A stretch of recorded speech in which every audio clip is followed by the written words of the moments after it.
students, welcome back to my lectures of class 11 physics. We are studying our chapter motion in a plane. In the previous video, we have proved that the path of projectile given horizontal projection is parabolic in nature. Now for the same horizontal projection, we will find the time of flight.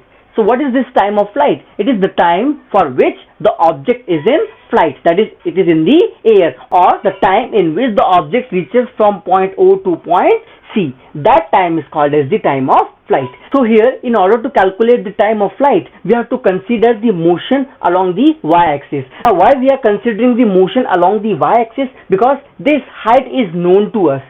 From the height where you are throwing the object, that height is known to you because either you are standing on a building or on any height. So here we will consider the motion along the y-axis.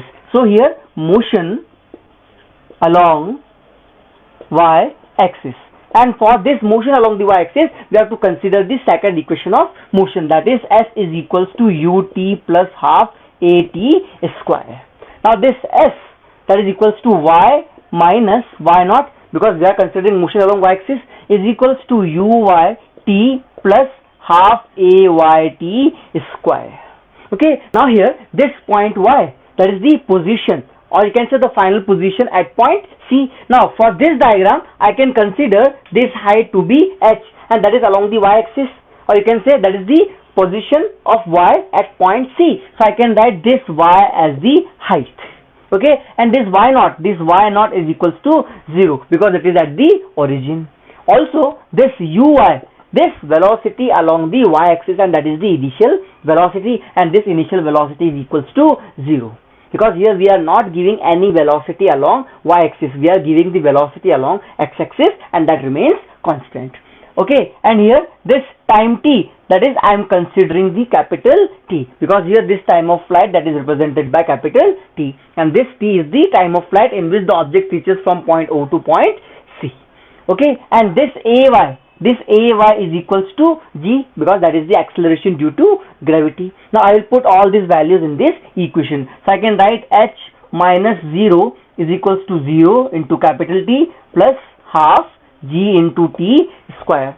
So I can write this h is equals to half gt square. Here we have to calculate the time t. So I can write this 2h by g is equals to t square, or I can write this t is equals to root of 2h by g.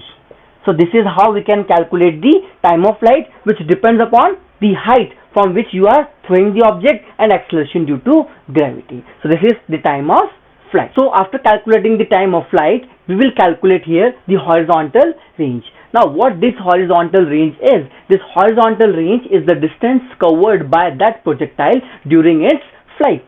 मतलब यहाँ पर जब ये object from O to point C तक move कर रहा है, तब यहाँ पर ये जो डिस्टेंस ट्रेवल की है, this distance travel is called as the horizontal range. Okay, it is represented by capital R. Now here this horizontal range, that is along the x-axis. Okay, so here I can write this point C, that is R and H. Here this R, that is the horizontal range R along the x-axis, and this height, that is along the y-axis.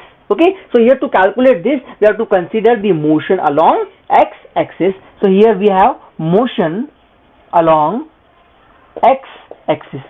So here we will write the second equation of motion, that is s is equals to ut plus half at square.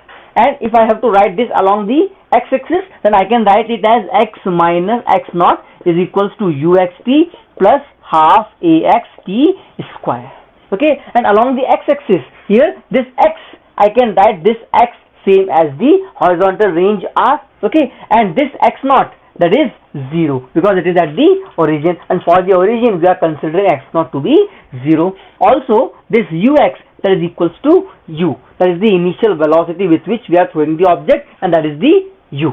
Okay, and this time t, now here this time t is from point O to C, मतलब O से लेकर C तक जहां पर हम horizontal range calculate कर रहे हैं, वहां तक उस ऑब्जेक्ट को पहुंचने में टाइम t कितना लगा, and this time t is capital T, that is same as the time of flight, that is equals to root of 2h by g, which we have just calculated. Okay, and what about this ax? This ax that is equals to 0, because if along the x-axis velocity is constant, then the acceleration will be 0. Okay, now I will put all these values in this equation. I can write this r is equals to u under root 2h by g plus 0. So here this r is equals to u into 2h by g.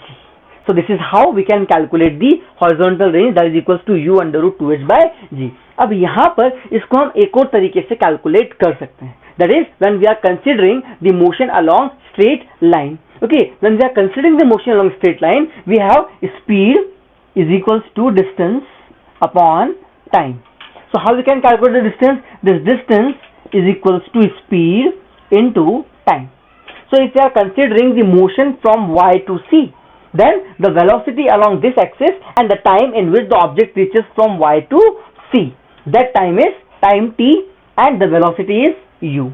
So this u into t, that will give you the value of distance traveled. Okay, and that is the horizontal range r here in this case. Now this velocity u here, that is along the x-axis, and along the x-axis this velocity always remains constant.